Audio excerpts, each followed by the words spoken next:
He used to sit and turn the globe. And he would meditate on the different countries. And he would say, Brahmananda, you shall go to Russia. Gorsender, you shall go to Japan. Somebody else, you shall go to South America.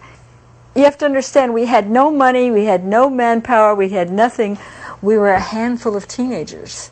10 people in their early 20s who were rather eccentric, all of us, because we had rejected our cultural values and were following him like a Pied Piper. And he was telling us about these different countries we were going to go to and open temples. He had his plan.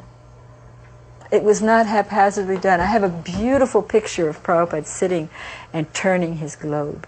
He did it a lot. He meditated on the globe. He looked at the different countries. You would see him doing it a lot. And he was planning.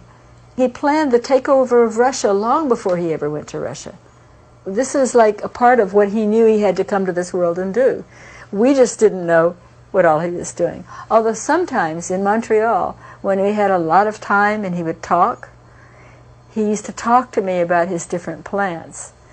We had no money. We lived in a little flat. We had rats too. There was nothing, and yet he was telling me how he was going to have a World Sankirtan party. And he also told me how he wanted to have a big auditorium where people could come and watch bhajans and hear bhajans and see plays and Krishna conscious things rather than going to the cinemas. He felt the cinemas were drawing people into another world. He had plans of doing this.